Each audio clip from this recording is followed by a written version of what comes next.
Justicia Télévision, première chaîne de télévision thématique judiciaire en République démocratique du Congo. Une chaîne spécialisée dans la collecte, le traitement et la diffusion de l'information judiciaire. L'information judiciaire crédible, impartiale et équilibrée, c'est à regarder sur Justicia Télévision, émettant en TNT Canal 54 et sur le bouquet Easy TV, Canal 146.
Le voici, patron. Waouh! Mais tu es une bombe, toi. Tu es une créature de rêve. Fais-moi voir, fais-moi voir. Tiens là, tiens là. Waouh!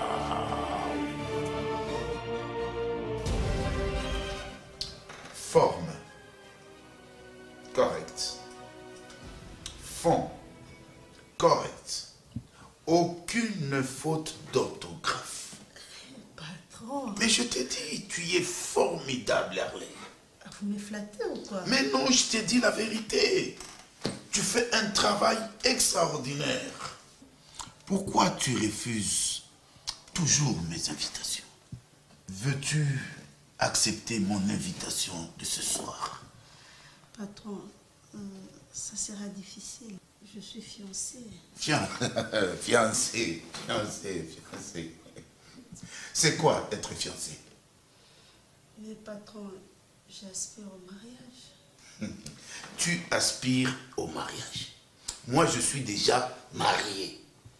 Je recule, je te prends pour t'apprendre ce qui se passe dans le mariage. Tu vois ce qu'on va faire? Pour ton émission que tu viens de commencer, nous allons chercher des partenaires. On va chercher des sponsors, des invités des marques. Tu as besoin du succès. Et moi, j'ai la clé. Je suis la clé de ton succès.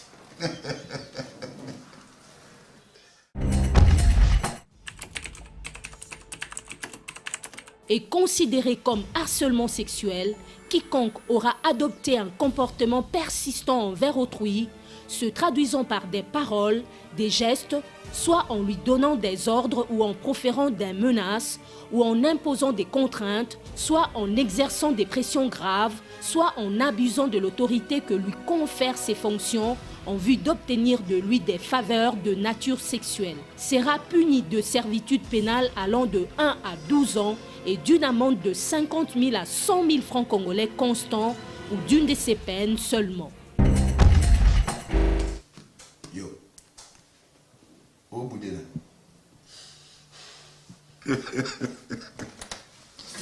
Le linge sale se lave en famille. Voici la clé de la salle du coffre. Tu entres, tu ouvres le coffre-fort, tu prends la première brique de billets que tu trouves au-dessus. Tu ramènes ça ici et on va faire la paix. Parce qu'on vous a dit que l'argent trouve des solutions à tout.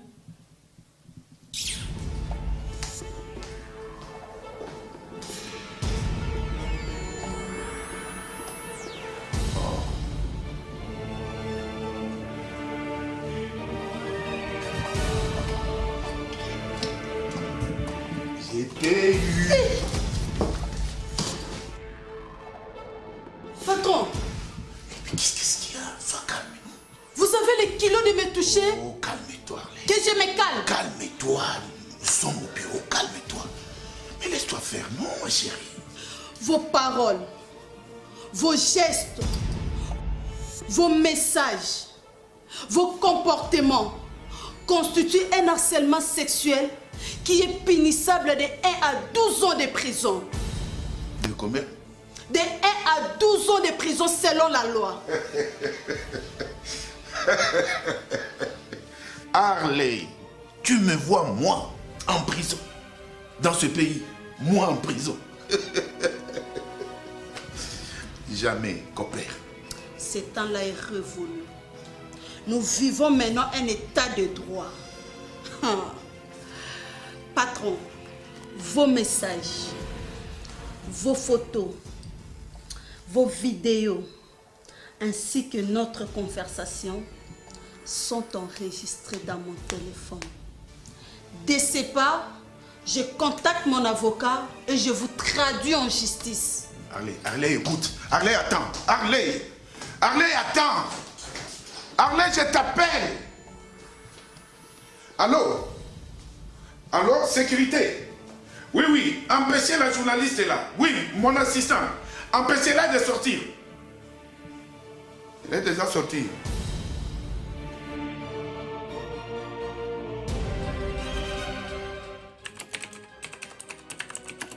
Les poursuites du harcèlement sexuel seront subordonnées à la plainte de la victime, article 174 de la loi numéro 06/018 du 20 juillet 2006 sur les violences sexuelles, modifiant et complétant le décret du 30 janvier 1940 portant code pénal congolais.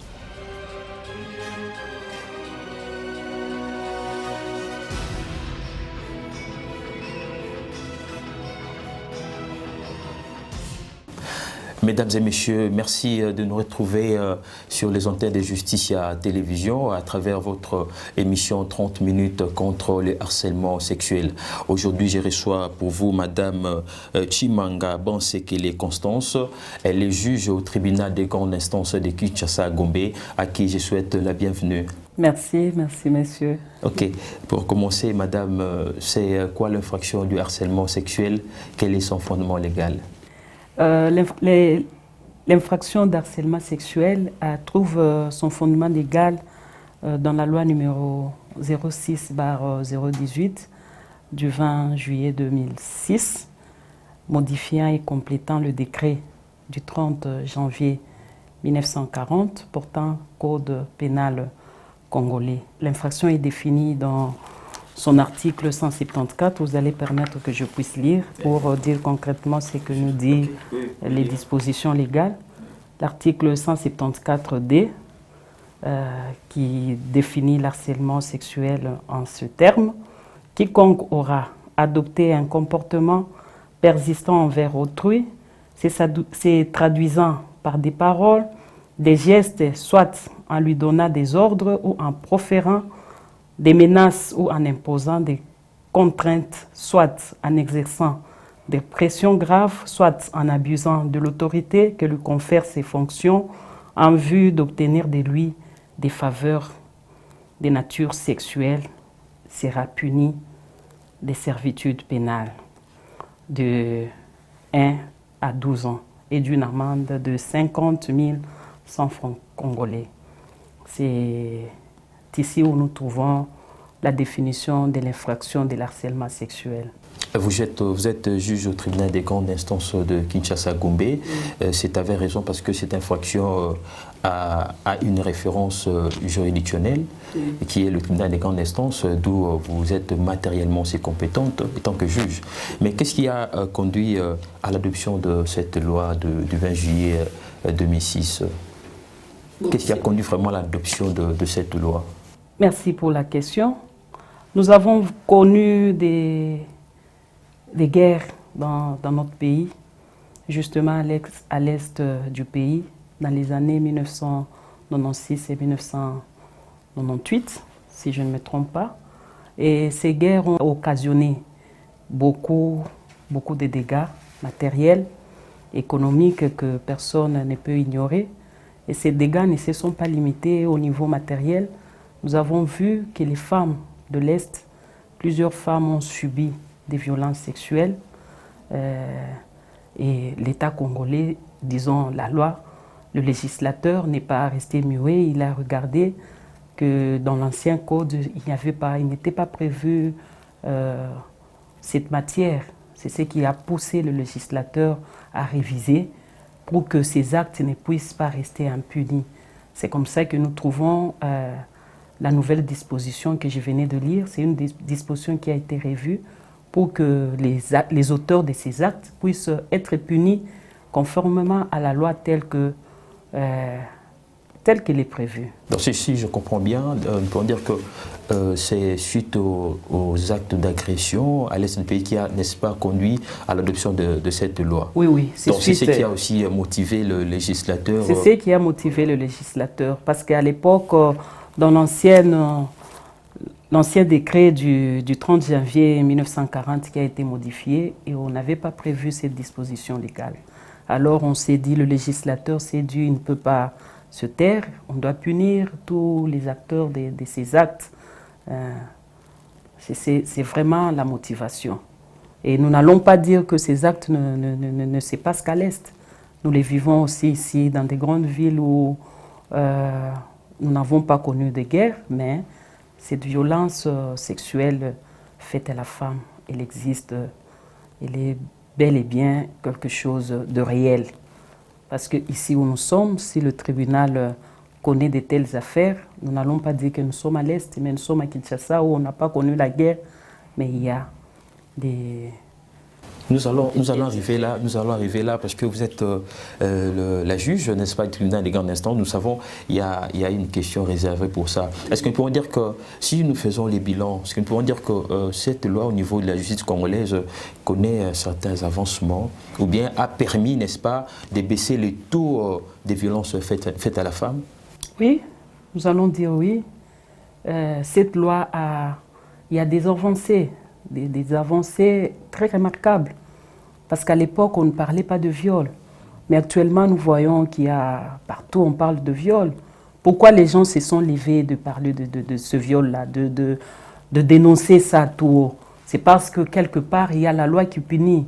La victime se dit, si je suis lésée, il y a la justice qui est là, je dois aller me plaindre et je vais trouver réparation à qui de droit. C'est comme ça que cette loi, en tout cas, il y a l'avancée remarquable. Nous avons beaucoup de cas de viol. Quand nous nous rendons à la prison de Makala, souvent on se dit, on se demande même, on pose la question, personnellement, je pose la question à ces prévenus. Donc vous, maintenant là, il n'y a que viol, il n'y a pas autre chose. Tout ça parce qu'il y a l'avancée, il y a les gens qui savent maintenant que quand il y a le viol, quand on a abusé de notre fille, quand on a abusé de nous, nous savons où nous pouvons aller nous plaindre. Et ils viennent vers nous. Il y a vraiment, il y a de l'avancée, il y a de quoi que cette loi puisse exister. Mais la plupart des victimes semblent être peu heureuses, doutent même de dénoncer leur bourreau, sous prétexte que cette infraction a une connotation honteuse vis-à-vis de la société. Oui, nous avons remarqué ça parce que il y a des gens qui facilement dénoncent leur bourreau, il y a d'autres qui préfèrent se taire. Nous avons des cas, je veux citer les cas que nous vivons. Vous êtes devant un dossier de viol, vous voyez la victime qui est allée devant l'OPJ, qui a porté plainte, et quand c'est devant le parquet, vous l'appelez, elle refuse de venir. Alors pourquoi? Bon, d'autres parce qu'elles trouvent qu'elles ont trouvé de l'arrangement à l'amiable. Elles s'arrangent à l'amiable, d'autres ne viennent plus. Et disent que la justice s'occupe de cette affaire, et bon, surtout quand c'est une petite fille, et les parents ne préfèrent pas exposer leur enfant publiquement. Ils préfèrent peut-être causer, arranger ça à l'amiable et passer outre la justice. Mais différemment avec l'infraction du viol, l'infraction du harcèlement sexuel donne la plénitude, n'est-ce pas, de la plainte à la victime. Effectivement. Alors, cette victime, au départ, si cette victime est vulnérable ou bien voilà, elle n'arrive pas à être responsable vis-à-vis de juridictions compétentes pour saisir et en contrepartie recevoir réparation, il ne faut pas qu'il y a vraiment un petit problème là-dessus. Il y a un problème parce que là, pour le cas de harcèlement, les poursuites sont toujours subordonnées à la plainte de la victime. Mais quand la victime ne se plaint pas, donc c'est difficile pour la justice de se saisir de cette affaire. C'est un peu contraire par rapport au viol. Parce que pour le viol, juste par... la victime ne peut pas se plaindre, mais il y a peut-être quelqu'un d'autre qui peut arriver sur les lieux et trouver en flagrant.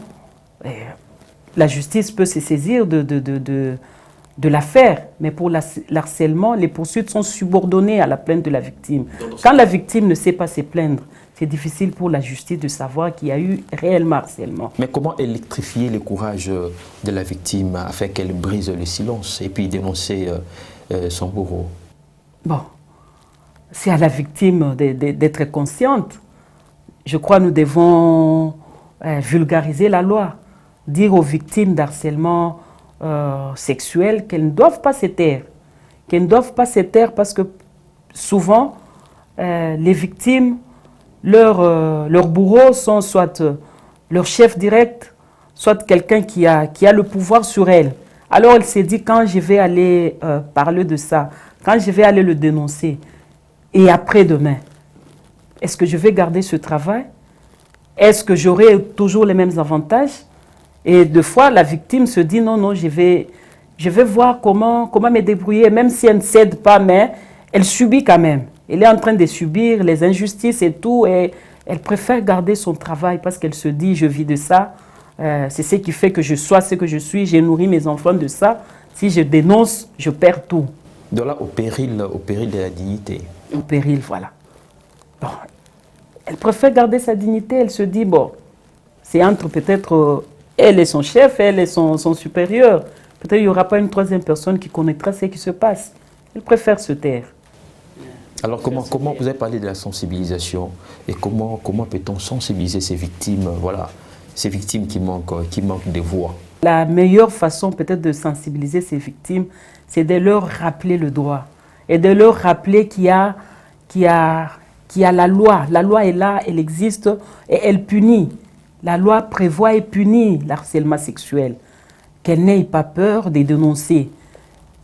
Qu'elles n'aient pas peur de dénoncer, qu'elles ne subissent pas des injustices parce qu'elles ont dénoncé. Elles ne vont pas subir ces injustices-là. Plutôt, elles doivent se montrer fortes vis-à-vis de leur bourreau, dire que non, la justice est là. Parce que nous sommes là, la justice est là. La justice ne peut pas aller toquer à la porte de tout un chacun pour savoir ce qui se passe dans sa maison.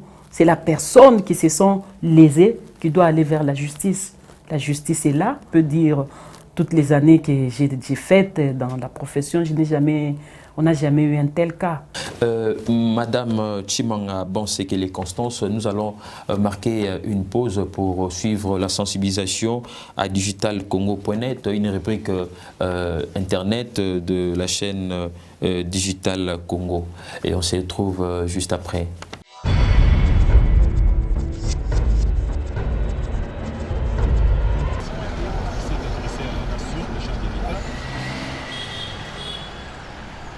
À digitalcongo.net, média en ligne du groupe Digital Congo, les journalistes suivent religieusement les explications du chargé de production de Justicia Télévision sur la lutte contre le harcèlement sexuel dans les organes de presse.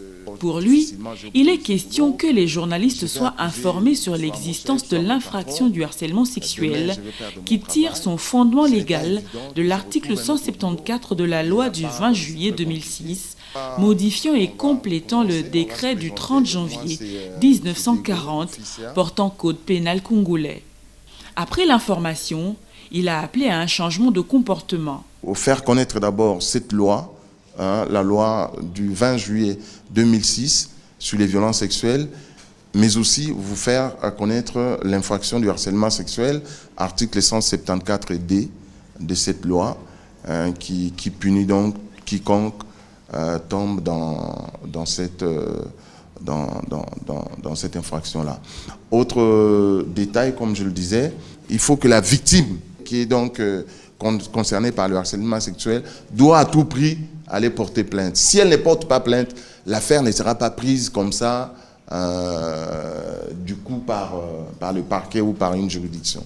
Donc, préalablement, il faut la plainte de la victime. Depuis que nous avons lancé, nous avons reçu beaucoup de témoignages. Je vous dis, et des journalistes en fonction, et des journalistes qui n'exercent plus, des femmes, mais aussi un homme qui a quand même témoigné. De nombreuses questions ont été posées à l'équipe de sensibilisation de Justicia TV. Question de mieux cerner la thématique, très peu abordée dans les rédactions. Puisque vous dites que vous avez eu des témoignages d'une dizaine de personnes et ils ont eu à dénoncer leur chef ou qui que ce soit là, et qu'avez-vous fait de ces chefs-là qui ont été dénoncés? Est-ce qu'ils seront poursuivis? Comprenez-vous sensibiliser les journalistes? Oui, les journalistes. Et que faites-vous pour les chefs des entreprises de presse? Je voudrais faire parvenir ma préoccupation par rapport du côté délit du harcèlement. Vous avez soulevé quelque chose, c'est que il y a le caractère répétitif qui doit être relevé, oui. S'il y a plainte ou quoi que ce soit qui devait être fait. Mais en parlant de ce caractère répétitif, c'est quoi la limite, la vraie limite, puisque c'est vrai, il y a certains actes ou certaines paroles qui peuvent sortir aujourd'hui ou demain, une fois, deux fois, trois fois, mais c'est quoi la vraie limite? C'est à partir de quel moment? Comment est-ce que la victime, la probable victime, peut être à niveau de conclure que ça devient du harcèlement? Et puis, comme on dit toujours, il y a une chose que je dis souvent à Lingala, que l'Ibala y a qu'à partout, par exemple. Et comment est-ce que la victime, la probable victime peut être à même de comprendre que là, je suis en face d'un harcèlement ou que je suis en face d'un comportement venant d'un sentiment sincère, ou bien que ce soit un milieu professionnel, mais comme je viens de le dire par rapport à cette phrase-là en lingala, des relations sérieuses peuvent aussi venir du milieu professionnel. Ça, c'était la première préoccupation. L'objectif aussi, c'est pédagogique. Essayer d'enseigner, d'expliquer que le harcèlement sexuel existe et que certaines attitudes que vous adoptez comme chef ne sont pas des attitudes à même de favoriser une bonne ambiance du travail. Et par cette sensibilisation, je crois que nous essayons de les amener à changer de comportement. Parce qu'en fait, nous, comme la loi le dit, nous ne pouvons pas engager une action judiciaire contre ces chefs-là. C'est la victime elle-même qui peut prendre l'initiative de porter plainte. En sensibilisant les journalistes, nous pensons que l'information va parvenir aussi aux chefs. C'est ça notre objectif. Vous savez, généralement, les chefs là, parfois, ils vous disent « j'ai un agenda très compliqué », ainsi de suite. Mais bon, je crois en passant par la rédaction, et surtout que nous entrons par la grande porte, le chef sera informé. L'objectif de cette campagne, c'est de lutter efficacement contre l'ignorance judiciaire. Et cela est tiré de l'article 62 de la Constitution de notre pays. La Constitution du 18 février 2006 a été modifiée par la loi numéro 11/002 du 20 janvier 2011, modifiant en complétant certaines dispositions de la Constitution précitée. En fait, l'objectif ici, cette disposition nous dit quoi? L'article 62 dit que nul n'est censé ignorer la loi, mais toute personne est tenue de respecter la Constitution de la République, mais aussi de se conformer aux lois de la République, en l'occurrence cette loi sur les violences sexuelles. Des questions, mais aussi des recommandations formulées pour la réussite de la campagne menée avec l'appui d'Internews et de l'Agence suédoise de coopération internationale au développement. J'aimerais aussi proposer une recommandation. Pourquoi pas, à la fin de votre campagne, proposer une sorte de charte contre l'harcèlement sexuel dans nos rédactions, une sorte de charte de bonne conduite où on pourrait poser ça dans nos murs, tout ça, ou bien insister pour qu'on intègre ça dans les règlements intérieurs des maisons de presse. Ça serait aussi une bonne chose. Ce sont des moments toujours à prendre à bras ouverts parce que ça n'arrive pas tous les jours. On a été bien servi en matière de harcèlement sexuel. Donc, nous aussi, à notre niveau, nous allons essayer de répercuter les messages chez ceux qui ne sont pas là et aussi revoir aussi notre attitude, voir si on ne dépasse pas des limites dans ce que nous faisons ici entre nous, collègues. C'est aussi important. Donc, nous vous remercions. Nous espérons que vous allez continuer votre campagne et ça sera un succès. Merci beaucoup. Au nom de toute l'équipe de Digital.net, nous vous disons merci. L'association des communicateurs, à travers sa chaîne Justicia Télévision, ne veut rater aucun média pour passer son message de lutte contre le harcèlement sexuel qui concerne toutes les sphères de la société.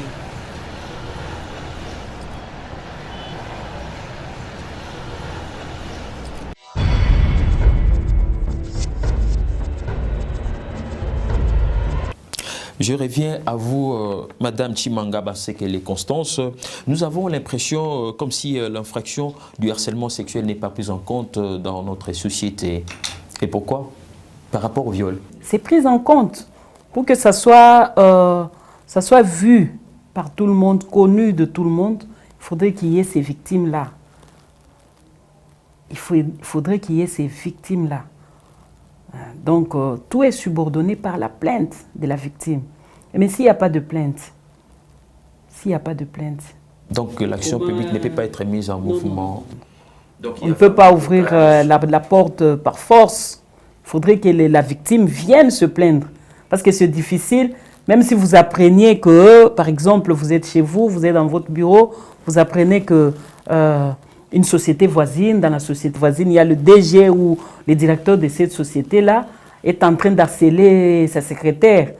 Est-ce que c'est à vous d'aller saisir la justice pour dire que voilà, ce DG ou ce directeur dérange sa secrétaire du moment où elle-même, la secrétaire, c'était. Donc c'est comme ça qu'il n'y a pas vraiment... Ça ne se fait pas vraiment sentir. Il n'y a pas de telle plainte. Nous n'avons pas de telle plainte ici chez nous. Je ne sais pas si ça existe. Ben, c'est difficile de rencontrer, de croiser de telles plaintes. Mais il y a d'autres victimes qui sont là à la maison, ne sachant pas quelle procédure initier pour être rétablis dans leurs droits. Que pouvez-vous les conseiller? Voilà, quelle procédure doit-elle respecter ou observer pour initier une action en justice contre leur bourreau? Ok, merci beaucoup. La procédure est bien simple. Si elles sont là, en train de nous suivre, si elles ont cette occasion de suivre cette émission, je leur dirai que la porte de la justice est ouverte à tout le monde. Elles sont des personnes avec toute qualité pour se plaindre. Pourquoi elles préfèrent rester dans leur maison et se taire si elles sont vraiment victimes? Nous sommes là, la justice est là, qu'elle aille dans des juridictions compétentes. Il y a le magistrat du parquet qui est là. Ils peuvent saisir la justice par une citation directe, pour citer la personne qui est en train de l'harceler. Il y a d'autres qui se plaignent par manque de moyens. Non, la justice ne demande pas de l'argent. Mais sur le plan pratique, sur le plan pratique, non. Vous le savez très bien. C'est ce que les gens disent. Il faudra avoir une somme d'argent. Voilà, il y a aussi des exigences qui pleuvent là. Il n'y a pas beaucoup d'exigences. C'est quand on n'a pas encore saisi la justice qu'on pense qu'il y a beaucoup d'exigences. Nous avons des personnes les plus démunies qui sont là, qui viennent saisir la justice. La justice est là pour tout le monde. Qu'elles viennent d'abord, pour voir si elles ne vont pas être écoutées. Qu'elles viennent.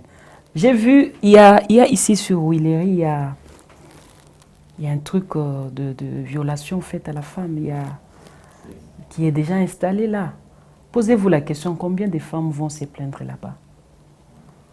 Si vous voyez une femme aller là, peut-être c'est quand la femme se voit abandonnée par son mari. Mais quand elle a encore son mari, quand elle a encore son travail, elle préfère se taire. Parce qu'elle dit, je préfère garder mon mariage et souffrir et subir, ça va passer. De même que celle qui est harcelée, elle se dit, si je perdais ce travail, vous-même, vous savez, quand on a un travail, on le perd. Pour trouver un autre, ce n'est pas demain, ce n'est pas le lendemain. Mais pendant que vous prononcez vos jugements, oui, étant que juge, est-ce qu'il n'y a pas une partie réservée pour réparation de victimes? Si. Alors pourquoi les victimes doivent-elles avoir peur? Je ne sais pas, peut-être que c'est ça que je dis, cette loi doit être vulgarisée. Quand la victime vient, la victime, je peux dire, c'est celle qui a besoin d'être dédommagée. Mais des fois, quand il n'y a pas la victime, très souvent il n'y a pas la victime, mais quand on voit que l'infraction est établie d'office, le tribunal se prononce pour les intérêts de... En amont, il faudra aussi avoir connaissance de cette loi. Si l'article 62 de la Constitution oblige tout Congolais d'avoir connaissance de la loi, nul n'est censé ignorer la loi. Mais comment les personnes doivent avoir connaissance de la loi? Vulgariser, oui, mais comment vulgariser? Aller vers les personnes les moins informées.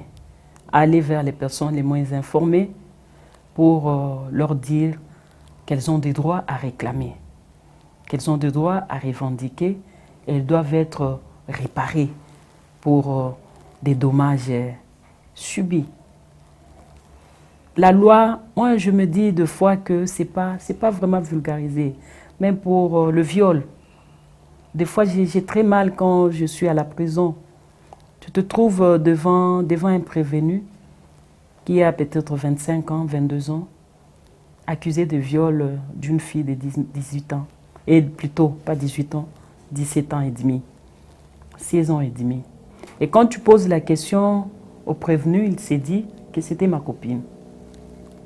C'était ma copine. Si vous avez la chance d'inviter la victime et qu'elle vient se présenter devant vous, elle vous dit non, c'est mon copain, on s'est aimé, on était dans une relation amoureuse. Vous posez la question, est-ce que vous avez eu des relations sexuelles entre vous? Ils disent oui, nous avons consenti. Mais quand on revient à la loi, on se dit, la loi dit que la fille qui n'a pas encore 18 ans, elle ne peut pas donner son consentement. Vous voyez? Donc vous vous trouvez devant un garçon qui n'avait pas connaissance de cette loi-là. Qui n'avait pas connaissance de cette loi-là. Chaque fois quand nous faisons des audiences, nous disons toujours qu'il faut toujours demander l'âge de la fille. Il faut toujours demander l'âge de la fille. Donc cette loi n'est pas vraiment vulgarisée, et de tels actes, on le trouve toujours dans des milieux très reculés. Dans des milieux très reculés, c'est là où il y a des cas de viol. Alors, il faut descendre partout, sensibiliser, parler aux jeunes garçons. Il se plaint, la prison est trop pleine. Justitia Télévision, la chaîne de télévision qui vous a reçu à ces jours à travers cette émission de 30 minutes contre le harcèlement sexuel, a lancé depuis le mois de juin dernier une campagne de sensibilisation de lutte contre le harcèlement sexuel, avec pour objectif de lutter efficacement contre l'ignorance judiciaire, mais aussi d'aider les victimes à maîtriser la loi du 20 juillet 2006. Que pensez-vous d'une telle initiative prise par une chaîne de télévision? J'encourage une telle initiative, j'encourage, mais j'aimerais que vous associez, que vous associez les personnes les mieux placées, comme les juristes. Pourquoi pas avoir les chefs des juridictions, les chefs des offices, qu'on vous donne des magistrats, des personnes qui peuvent mieux parler à cette population-là. Faire cette vulgarisation, faire de ça un souci majeur, parce que plusieurs personnes, plusieurs enfants, nos enfants ne connaissent pas cette loi. Nos enfants ne connaissent pas cette loi, surtout nos enfants garçons, je dirais, ils ne connaissent pas. Ils pensent que croiser une fille, l'aimer, c'est normal, ça pour autant connaître son âge. Il y a d'autres filles, elle a 18 ans, mais quand il y a un problème, elle vous dit « j'ai 17 ans ». Elle vous produit un acte de naissance de cet enfant de qui, comme vous dit, il a 18 ans et 17 ans. Qu'est-ce que vous allez dire? Il y a viol, mais quelque part, l'enfant a aimé faire ce qu'elle a fait. Madame Madame Chimanga Bansekele Constance, merci d'avoir répondu à notre invitation. Je vous remercie également. Le plaisir a été trop grand pour moi d'être reçu en ce jour par Justicia Télévision. En tout cas, allez de l'avant, que le Seigneur vous bénisse. Merci madame. Et mesdames et messieurs, c'est par ici que s'arrête ce numéro. Restez toujours connectés sur les antennes de Justicia Télévision. À la prochaine.